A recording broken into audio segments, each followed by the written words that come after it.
ازيكم يا شباب واهلا بيكم في حلقة جديدة من جيمر اكس. الحلقة بتاعتنا النهاردة الحقيقة هنتكلم فيها عن لعبة الون ان ذا دارك. انا اول ما جبت اللعبة حبيت ان اول تجربة للعبة تكون معاكم ان شاء الله نجربها مع بعض، ودي هتبقى اول مرة العب فيها اللعبة. لو انت عضو جديد ما تنساش اللايك والسبسكرايب. لو انت عضو من اعضاء القناة مستني رأيك في الفيديو. يلا بينا يا شباب نبدأ مع بعض ونجرب الون ان ذا دارك. بسم الله الرحمن الرحيم. ده الكات سين، وعلى فكرة الكات سين يا شباب قريب قوي من الكات سين اللي كان في اللعبة الأصلية، لأن زي ما احنا عارفين دي ريميك للثلاث أجزاء القدام بتوع التمانينات. سيبكوا طبعا هنا اللعبة مترجمة عربي فمش هتكلم كتير في الكات سين وهسيبكوا تستمتعوا بيه.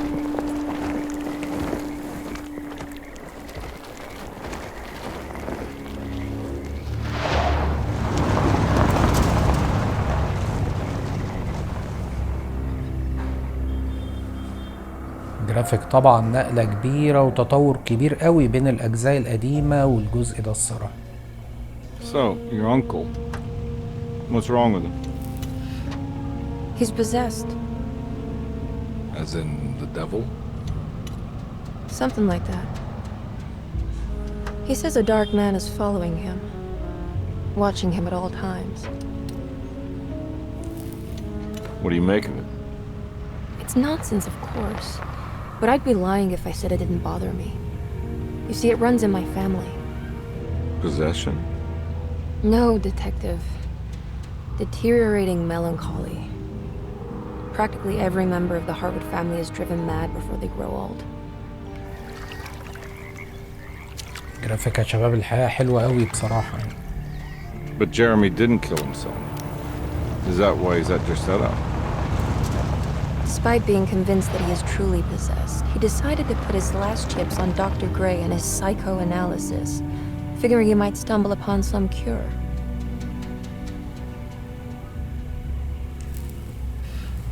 You mentioned the letter.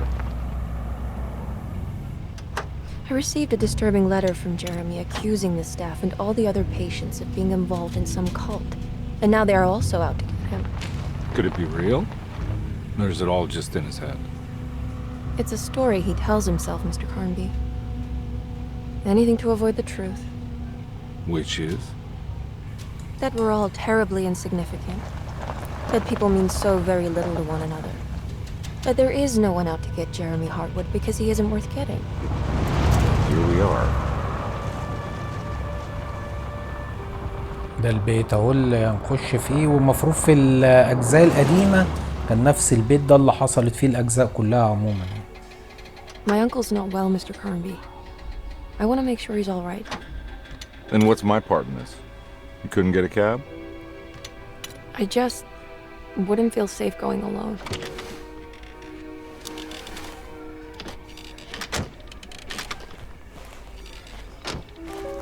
Did you bring a gun?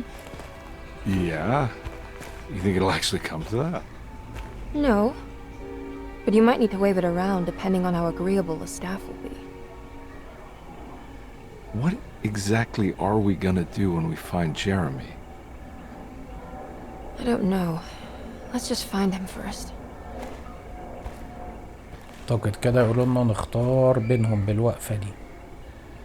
فعلا يا اما هناخد ادوارد كرامبي ده او ايميلي. بصراحة يا شباب انا شايف ناخد ايميلي لان هي قريبته، واكيد ايه هتبقى زي الراجل الممسوس ده كده، نشوف ايه دنيته ايه. يلا بينا بسم الله.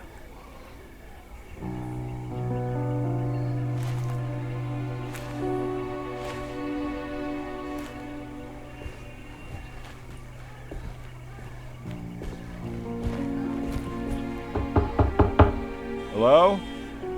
It's so quiet. Where is everyone? This is a big place. Maybe they're on the other side of the house. Stay here. I'll have a look.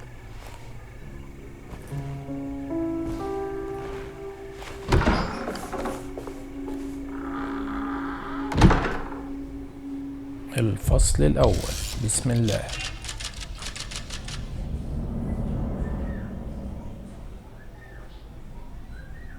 مش يا باشا استحملوني، انا بحب في اللعب دي بقى اقعد ادور كده واشوف كل حاجة. طبعا معاش كشاف ولا حاجة، واضح كده.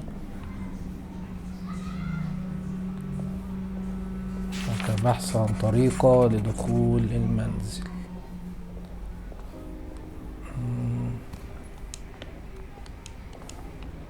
مفيش حاجة ومفيش علامات حتى لو في حاجة هتتاخد.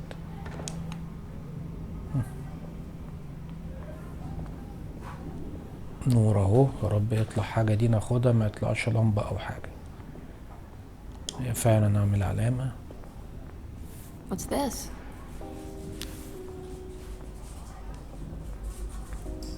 مصباح الحمد لله، عشان العتمة دي بصراحة مش تنفع، والمفتاح كمان.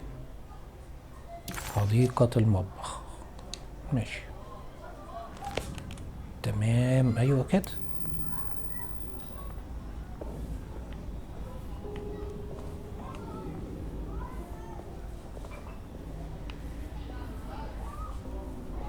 ده تقريبا كان اسطبل او حاجة، رغم ان هو حاطط عربية وموتور بره. مش لهم بقى ايه ضاغطين الاسطبل مع الجراج. مفيش حاجة هنا كده. طيب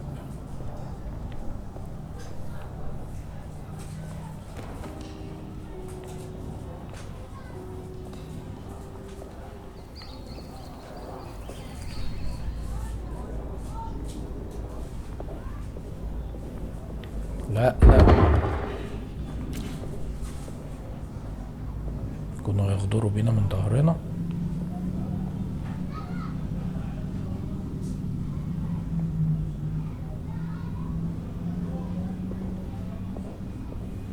انا استر من الصوت ده بصراحة.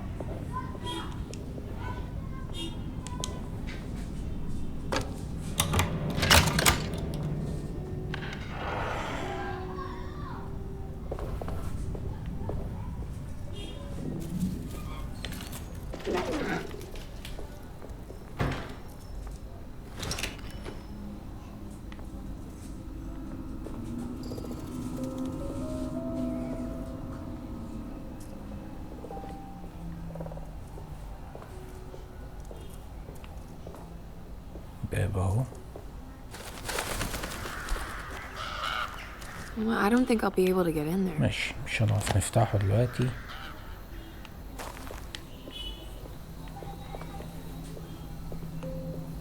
الترابيزة دي تمام. واضح لما بيعملش علامة الدايرة دي يبقى مفيش حاجة تتاخد من المكان ده.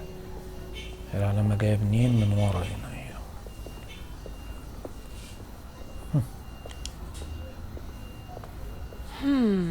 طيب دي حاجة من تحت تقريبا، لازم ندور على حاجة نرفعها بيها.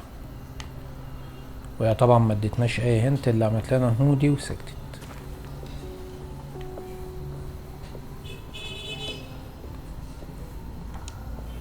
بسم الله.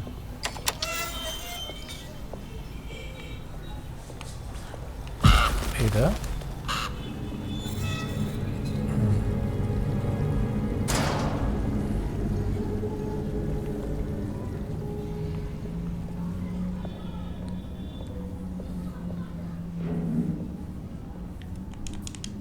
مبيفتحش.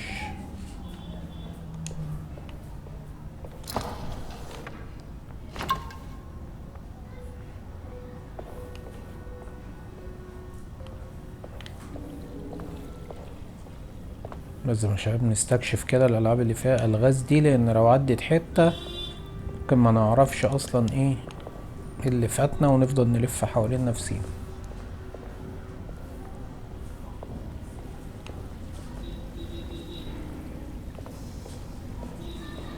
باب اهو. I need the key. تمام، احنا كده نبدأ ندور على مفتاح الباب ده. This must be older than Derceto. They've built the house around هي it. تقريبا تقصد الشجرة العملاقة دي. انا بصراحة فعليا مش مرتاح للشجرة اساسا.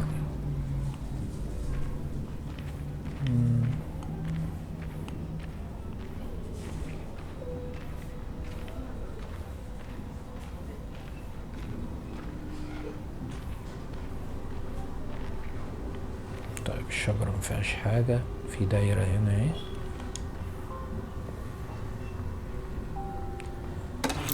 مفتاح، يعني حاطينه في مكان ظريف بصراحة.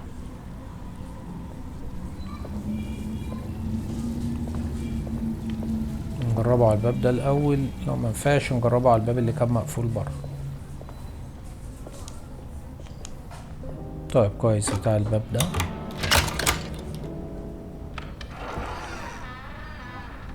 عثور على الباب الأمامي والسماح للمحقق بالدخول. حاضر، نوصل بس على خير للباب الأمامي الأول.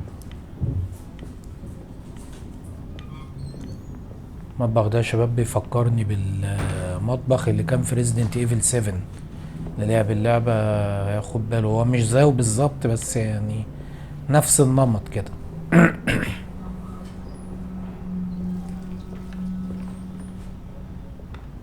صندوق رصاص، كويس. الكتاب ده بيتاخد. افتح. Every day your silence weighs a little heavier. It's been a difficult year for everyone, and many have lost all hope. I read in the papers about people suffering. Pictures of dust-covered landscapes without a drop of water. I wish I knew if you were still tending the earth or if you had turned your back against us. I have started to look for help elsewhere. I pray you will tell me if I'm going down a path that you find disagreeable. With help from Baptiste and Charlotte, I've found comfort in the practice of the voodoo. I have long been skeptical of that Caribbean cult, but it's been of good use to me. It seems all harmless in my book. I say some words dreamt up by the Creoles, and I carry around a small pocket of gree-gree. Nothing of this is mentioned in the Bible, of course, but the French Quarter priestess tells me it's all connected. She says the Christian God is just one more perspective on the creator of things. That's what I like to think, but the other way around, that the spirits of her faith are just aspects of you, our Heavenly Father. I am so grateful for the words you gave Mr. Hartwood. We will sing your praises at St. John's Eve. The world will be blessed soon again. Only the sacrifices of the Old Testament compare to your demands. Let it be the truth. A mother of earth, wood, and dirt. A mother of 1,000 young. Sacred sand, $1. Black cat oil, $1.50. Devil shoestrings, a quarter. That makes $2.75, madam. What was that you were telling the doctor? A goat without horns. What does that mean? You must have misheard me, madam. I said no such thing. Please. I know I don't look like any of you, but I'm devout. I'm ready to do what it takes. Do not be so eager to sacrifice the few things you have left, madam. Now, please, leave my store. A goat without horns. زي ما انتوا شايفين يا شباب، الموضوع بقى عن الفودو والشغل بقى بتاع السحر والكلام ده. واضح ان احنا داخلين على ايه، حوار جميل وظريف.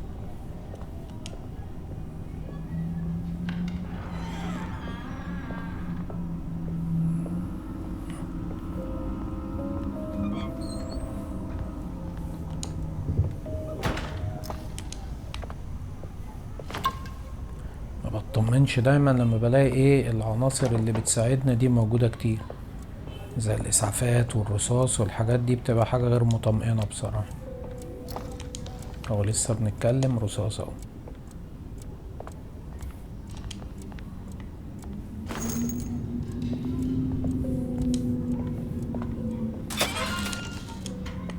ماشي، زيادة الخرخرين. يا ساتر يا رب، دي المعزة اللي من غير قرنين اللي بتتكلم عليها ولا ده ايه ده؟ ماشي، صندوق.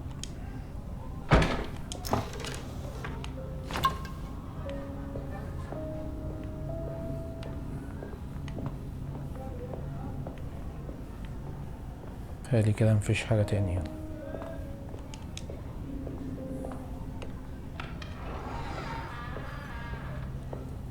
درجة اهو. لا هو في كرم في موضوع الرصاص ده بصراحة.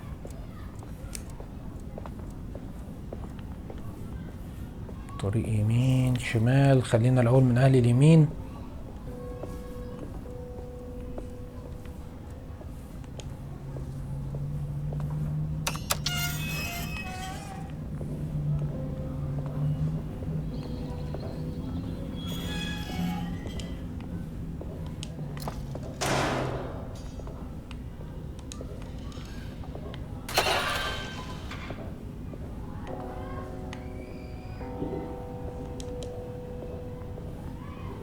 I need the key. محتاجين مفتاح، يبقى احنا وقفنا هنا كده.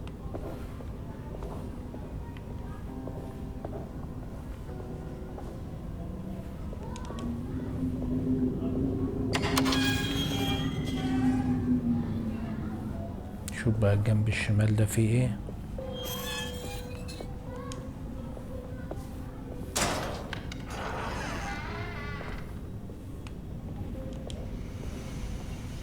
تخريب. Please do not touch the boiler. It is working after all. While the sabotage has caused a leak, only the decorative plate has been completely ruined. Let's wait for Mr. Chance to turn up and he can take a look at the leak. Mr. Waits. اعتقد المرجل ده البتاع ده هو البتاع الكبير اللي عامل زي الخزان بتاع الغاز ده. في حاجة هنا. تقريبا هو عايزنا نكمل الحتت الناقصة دي عشان نركبهم على بعض. الشغل بتاع البازل ده. That doesn't look safe. هنا محتاج نركب حاجة. لعبة الحقيقة يا شباب يعني أكيد اللي بيتفرج وحضر الألعاب القديمة يراجع للنظام الكلاسيكي الجميل.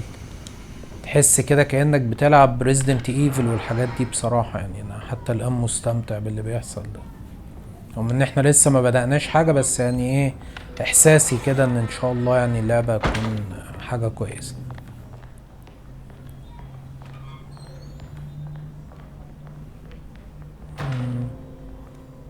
هو البيت كبير قوي. ماشي، هو ده عليه علامة غريبة أنا مش فاهمها.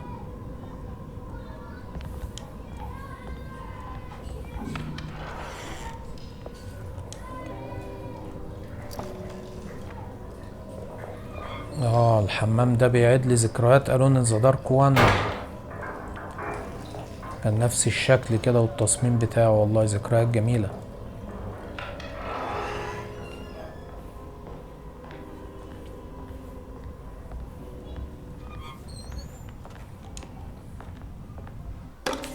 مخططات طابق درست.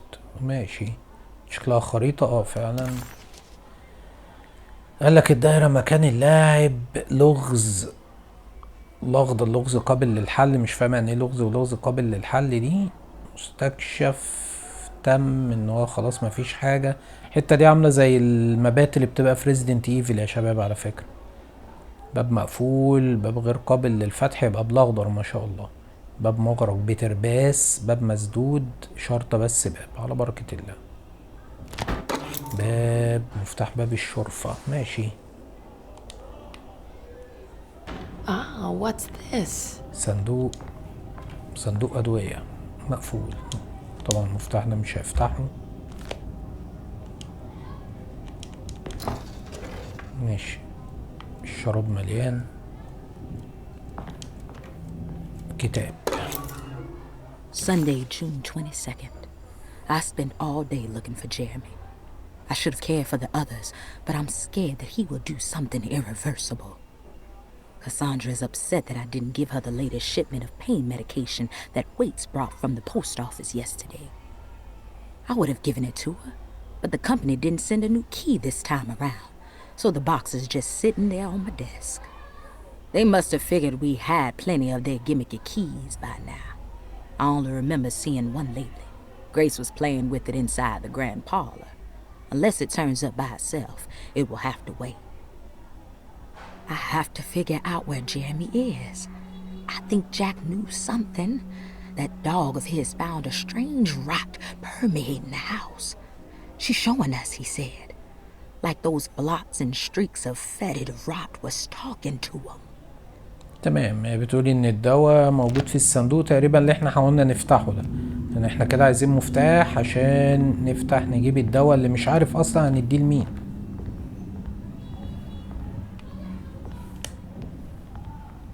ماشي، الخريطة ما احنا لسه شايفينها، اللي هم عملوا لنا حاجة فيها ولا اي جديد.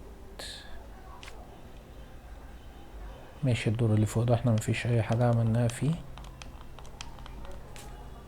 والدور اللي تحت في لغز 2 3. طيب نشوف الموضوع ده.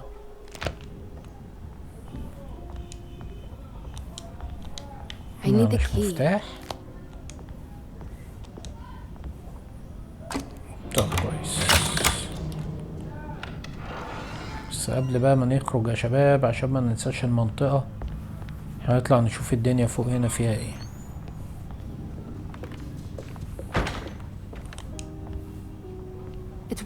حاجة زنقة الباب ومعناش حاجة تفكها. طيب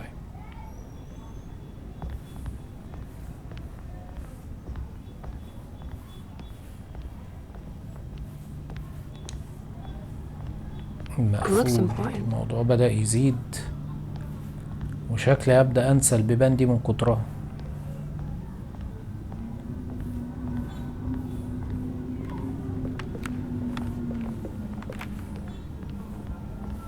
عندنا كده اكتر من 5 6 بيبان عايزين مفاتيح تقريبا. ترابيزة ايه ده احنا فوق الحتة اللي احنا كنا فيها على فكرة.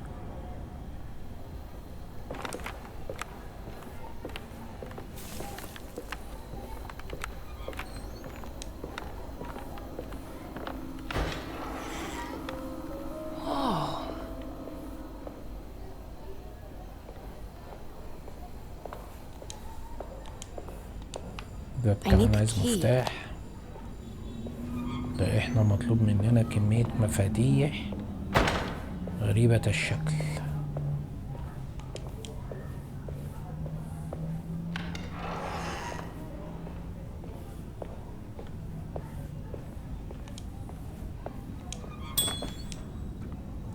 مش المفروض حد يطلع يبصلنا من هنا؟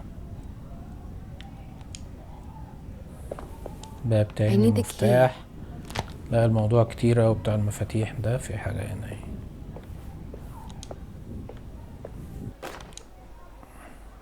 The Great Depression. President Hoover raises tariffs on over 20,000 imported goods in an act to protect American labor. Following the collapse of the Wall Street stock market on October 24 last year, American industry has suffered greatly.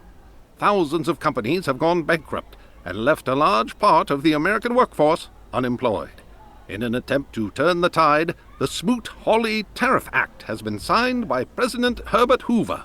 By regulating commerce with foreign countries, the government hopes to encourage the industries of the United States to compete with cheap foreign imports. Superstition on rise. New Orleans voodoo stores and spiritual mediums see increased profit during troubled times. While the market has faced hard times ever since Black Thursday of last year, voodoo doctors and snake charmers see significant rise in number of customers. With the coming Eve of St. John on the 23rd, the police expect increased cult activity around Bayou St. John, the southern shore of Lake Pontchartrain. Voodoo rituals in that area on the Eve of St. John have a long tradition reaching back to the first snake worshippers brought as slaves from West Africa. During the 19th century, its practice was popularized by the legendary Marie Laveau and has since been embraced by many of the Creoles and the surviving aristocracy of the French Quarter. Author seeks asylum.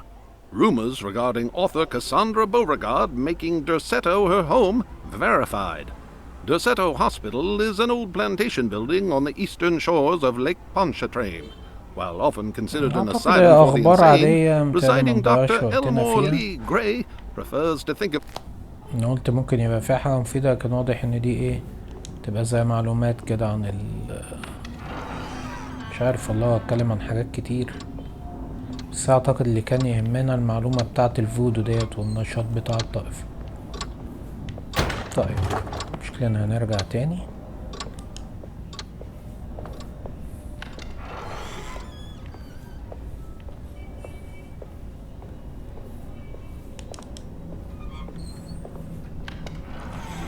شايف انا قلقان منك ليه؟ حاسك هتتحركي على غفلة. اوعي. دي كانت سينة، اتخضيت. انا قلت قفلوا الصورة ليه؟ Wait, don't. Excuse me? Do you know where I can find هو ده Jeremy ظاهر منين؟ Hartwood? ما احنا من الصبح Of بنمشي في course البيت. not.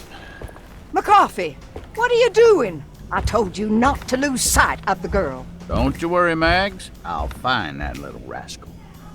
Who are you people? What are you doing here? I'm sorry about all this, but I'm looking for my uncle. His name is Jeremy Hartwood. What are you doing, child? You shouldn't be alone. Go find McCarthy. Who are you? Are you here for the Fay Dodo? Go upstairs now. My name is Emily Hartwood. I'm the niece of Jeremy Hartwood. This is Detective Carnby. The police? Why are you here? No, I'm a private investigator. Sorry to bother you. My client's worried about her uncle. He's a patient here at Dorsetto. If you don't mind, could you direct us where to find him?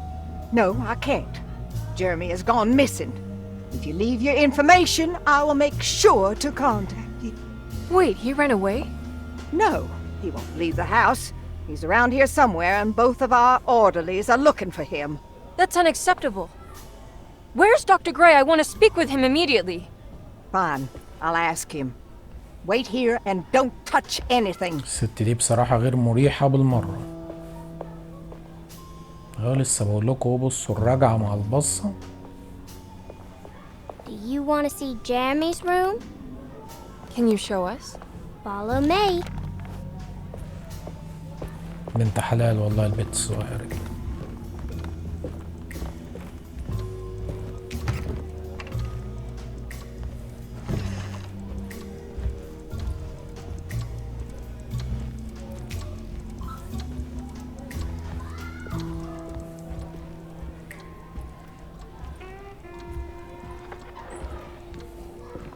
Thank you.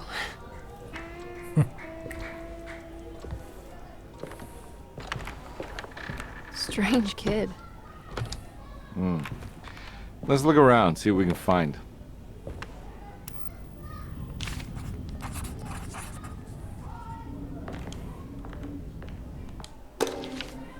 Every night the dark man stands opaque at the threshold of my room, counting the days until my spirit spills out of my tired shape. Only his pallid mask shelters my remaining sanity, staring directly into the face of that demonic sultan would surely sunder time itself. Would he have looked the same to my father as he struggled for his life? Does his veiled face haunt my niece quite the same way? I wish so that I could rest my soul in that sunburnt convent of Teruel. Would I find you there, Juan? Or Senora Perosi, back from the beyond? Every night I hide from him, moving from one misshapen memory to another. Scenes conjured out of fantasy and delirium. Places I struggle to even paint. I wish I understood your death, Signora. Is there anything I could do for you but bury you in that bleak necropolis? That triumphant chapel rising above the ledges and the oven vaults shall be your sepulchre, where you may rest, and I shall weep.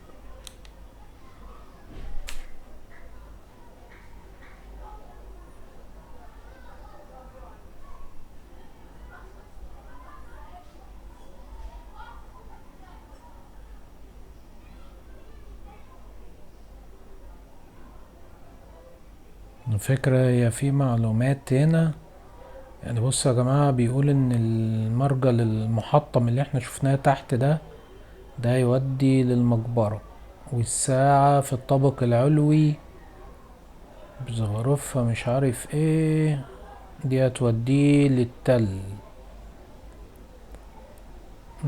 دع طلسمي يأخذني إلى هناك. إني أجلس شجرة مش عارف ايه. توصل للأنسة جاكسون كاهنة الفودو لي أيام من أسرارها.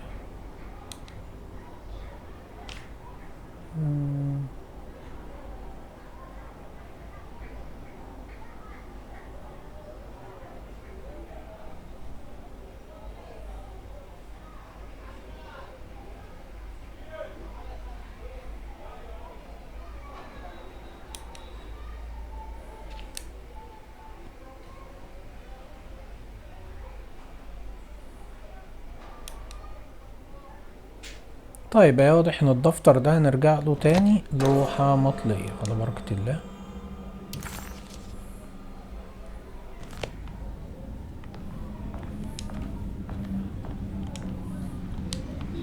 والكتاب فيه معلومات كتير، واضح ان احنا هنرجع له.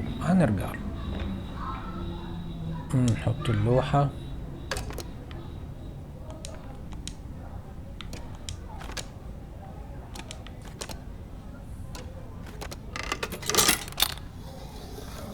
جواب. لا دي رسمة.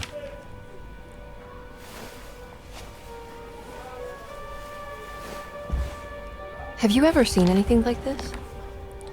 Looks like a talisman. الطلسم ده ولا التالسمن ده اللي كان لسه مكتوب في الكتاب.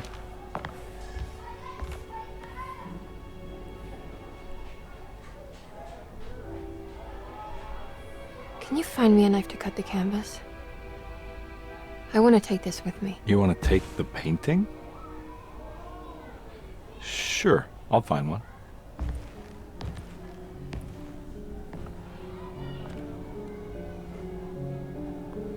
ده ايه الصورة المرعبة اوي دي؟ هو تقريبا اللي ماسكه في ايده اليمين ده نفس الرسمة اللي معاه في الورقة. ده طلع لنا من الصورة ولا ايه؟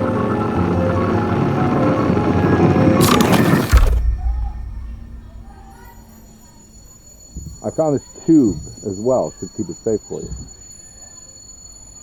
Do you want to carry it or should I? Miss Hartwood. Emily? I'll take it. Thank you. We're done here, right? I'm not sure. I don't know how to do any of this. Listen, I think we should talk to Dr. Gray. He must know something about what's going on around here. Okay. Let's do that.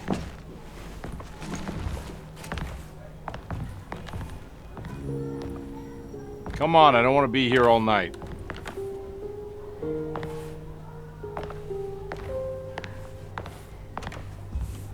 Detective Carnby? Where did... يا جماعة البيت شكله اتغير صح؟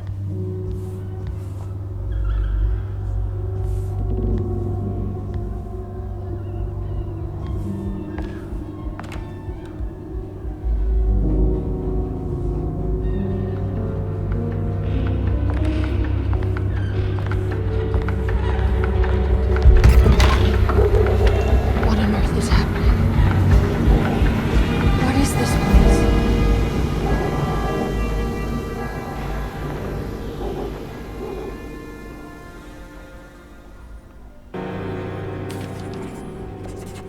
متجر الزاوية. ايه متجر الزاوية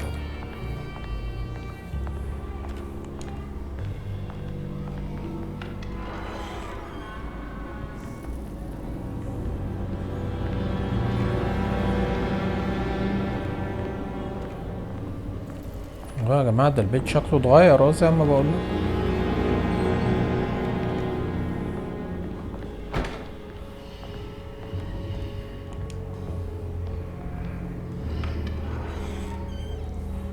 ايه ده؟ طيب نشوف طريق تاني.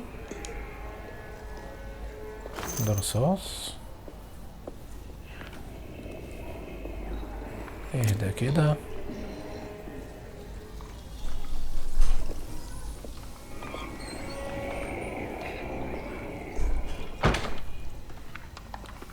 ايه ده يا ساتر يا رب.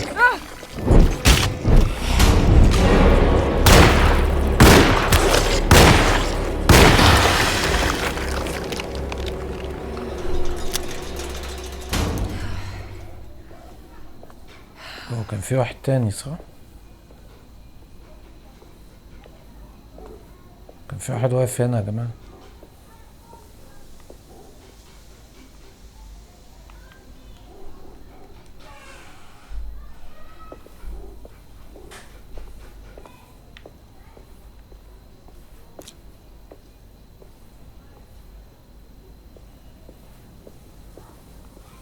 مش عايزين اي مفاجآت الله يكرمكم.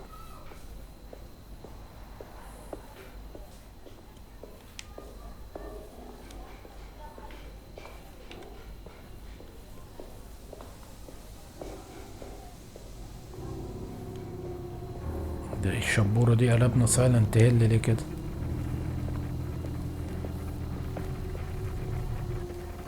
I can't go that way. ماشي.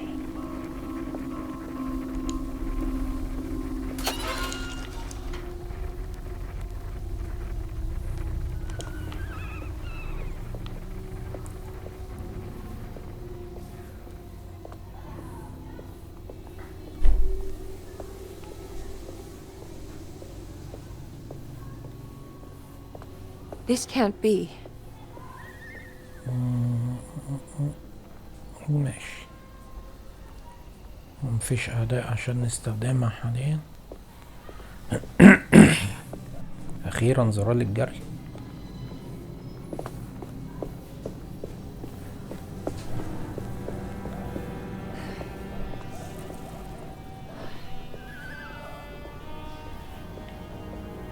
دي العجلة دي. لا مش وقت الكلام ده في شارع زي ده أبدا. قبل ما نكمل من هنا نشوف هنا في ايه.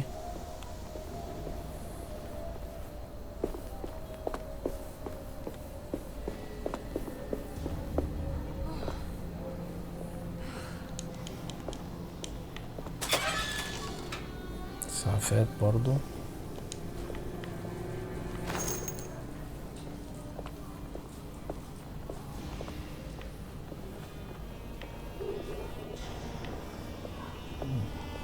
طب حلو الباب بيفتح ده.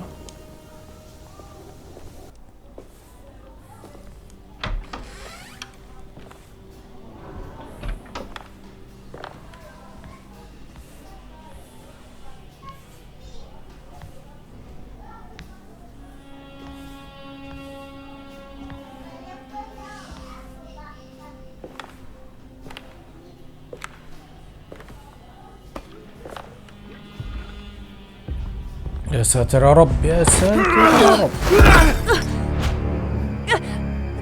Emily, is that you? Baptiste? How'd you get here? I was back at Dorsetto. Looking for my Uncle Jeremy? Jeremy's your uncle. I didn't know. Why would you? You're still working at Dorsetto? Yeah, both me and Lotta stuck around. We're real orderlies now. You remember my sister Lotta, don't you? What happened, Baptiste? How are we here? You know about the dark man haunting your uncle? I'm familiar with his mental state. I think we all in his head somehow. Cause these streets are real, but they're not like on any map. Nah, this is like when you remember something, but in the wrong way. Do you know how to get back to Dorsetto? I'm not safe here. Truer words have yet been spoken, Mrs. Marcus. Don't call me that. It's Miss Emily Hartwood. There's no reason to call me anything else. I'm sorry, Miss Emily. I'm just trying to tell you like it is. This place ain't safe for no one. There's evil hiding in the dark. How do I get back? Only Jeremy knows how. He has this juju necklace guiding him. You mean this talisman? Mm-hmm. Just like it.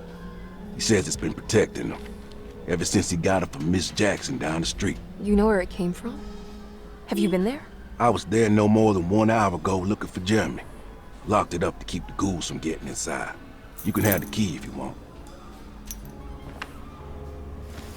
Thank you. I'll take a look. Stay safe, miss.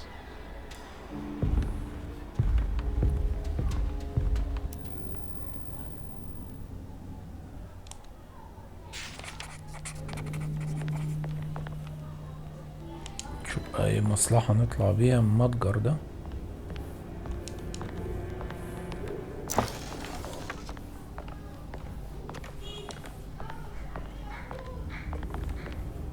Are you staying here? For a while.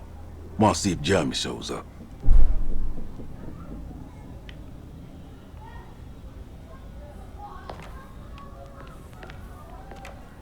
نقفل عليك تاني عشان ما نبقاش غيرنا لك حاجة.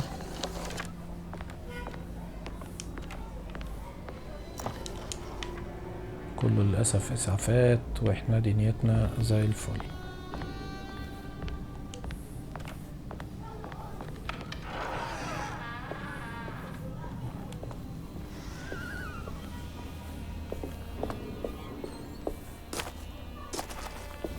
ايه ده؟ شكله مختلف عن اللي قبليه متهيألي.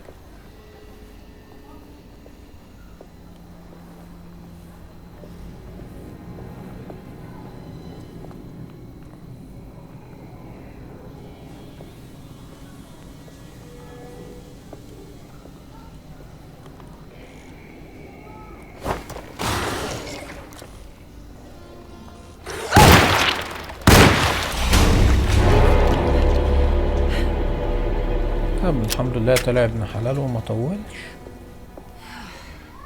هذا من فضل ربي.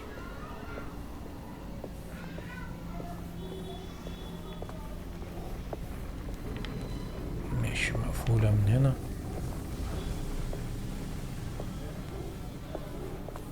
ومن هنا طالما في الشبورة الجامدة دي.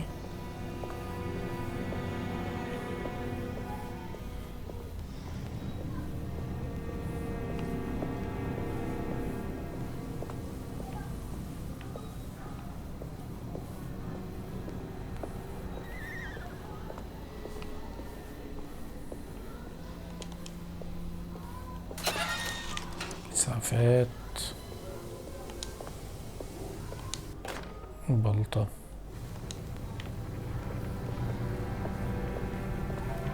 حاضر. I can't go that way.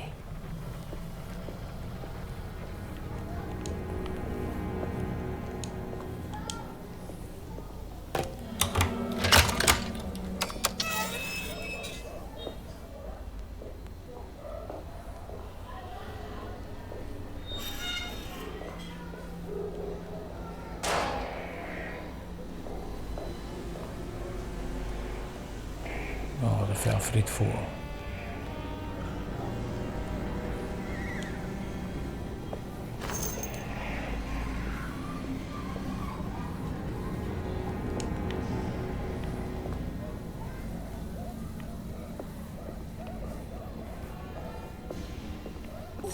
يا ساتر يا ساتر.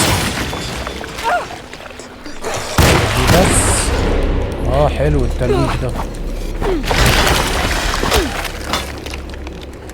طلعاتهم غريبة وبيعملوا صوت غريب الحقيقة، يعني لازم يراعوا قلب الناس الضعيف.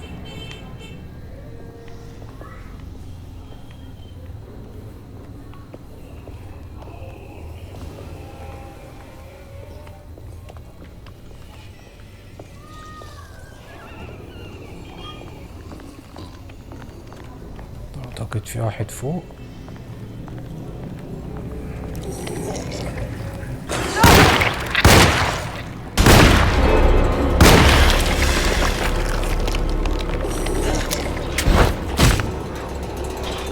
يا ساتر يا ساتر.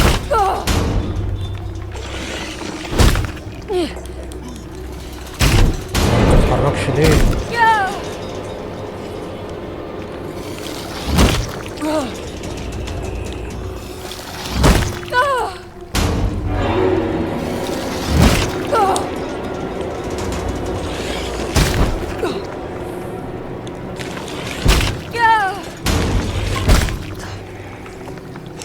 بس نحاول ايه نبعد عنه.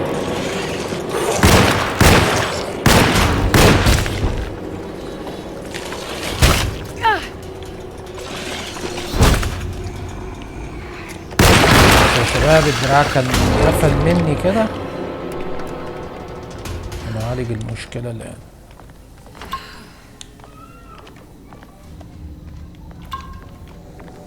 كويس ان انا حاطط معاه دراع تاني سبير عشان نلحق نفسينا، لان انا استغربت ان هو وقف كده الوقفة دي.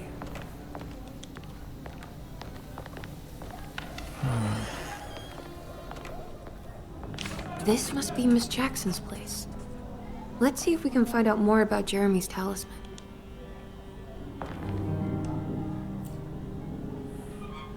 It looks exactly like Jeremy's talisman. ده التالسمان ده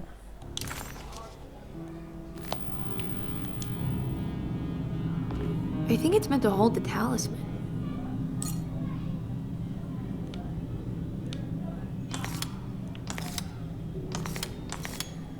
I'm not sure what numbers I should use. Maybe there's something in Jeremy's قلت لكم يا شباب احنا هنرجع للنوت ده تاني.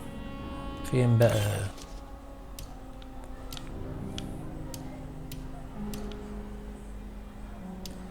او دفتر يوميات، مخططات. لا ده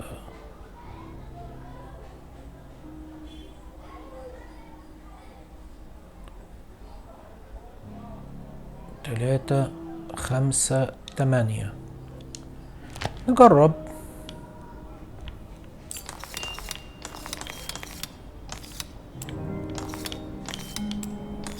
صح. What's that picture in the glass? Where is that? كل ده عشان يجيب لنا صورة.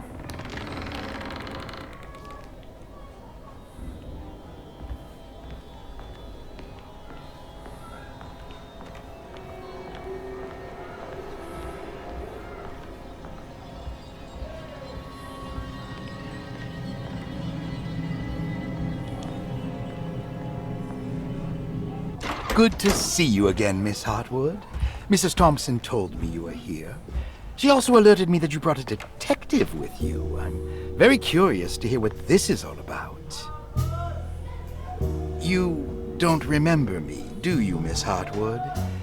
We met at your family's house in the Garden District, when your uncle was about to be admitted under my care. No, I remember. Sorry. I'm not really feeling well. Oh, in that case, have a seat. Let me make you a drink. I don't seem to have made much of an impression on you. On the other hand, I can vividly recall you and your parents. Because of our cheerful disposition, I'm sure. You are far too intelligent to think that. You come from a joyless family, Miss Hartwood. The only amusement I took from my visit was discovering that the young lady's drink was an old-fashioned. Very astute. Is that supposed to make you seem attentive or intelligent? Whatever you prefer. Are you ready to tell me why you are here, Miss Hartwood? And why you brought a detective? I received a letter from my uncle. He seemed certain that he was in danger here. If I find out you're treating him badly, I'll be taking him back with me to New Orleans. Really? Is he going to live with you in your tiny garçonniere? That would be a spectacular way to ratify your spinsterhood. Because you are well aware that your father would never let him back in his house. No, I have it. Maybe you can bring him back up north. You've been wanting to move back for quite a few years, haven't you? You always preferred your mother's side of the family. Jeremy is free to leave with you. I won't object. However, there is one problem, as you might have learned. He is, in fact, missing. Do you know where he could have gone? No, I'm afraid I don't. I have my staff looking for him. I'm sure he will show up eventually. Especially if he learns that you are here. He is quite fond of you. What can you tell me about his condition? I never heard a proper diagnosis. What is your medical opinion of him? Well, let me think. He is an anxious man, depressed, even. He suffers from a perceived lack of order in his inner and outer life. He constantly complains about events not presenting themselves according to their divine nature. And the Dark Man? Hard to tell if it was ever anything specific. Jeremy uses the Dark Man as a psychological scapegoat to avoid facing the truth that he is in any way at fault. You don't think there can be any truth to the Dark Man's supernatural existence? Why would you ask that? Can we ever be sure? If the Dark Man is some sort of evil presence that is in possession of Jeremy, Well, I assure you, any evidence that you experience supporting that claim is purely delusional. Don't get caught up in mass hysteria, Miss Hartwood. You wouldn't want to take your uncle's place in this hospital, would you? I'll be leaving now, Doctor. I need to keep looking for my uncle. Do so, Miss Hartwood. I'll let you know if he shows up. الراجل ده يا شباب غير مريح بالمرة بصراحة. اعتقد كده يا شباب نكتفي بهذا القدر عشان ما اطولش عليكم. لو عجبكم الفيديو هنكمل اللعبة ونكمل الفصل التاني. شكرا لكم يا شباب، واتمنى تكونوا استمتعتوا باللعبة وقدرتوا تكونوا ولو رأي بسيط عنها. شكرا لكم يا شباب، وكل عام وانتم بخير. سلام.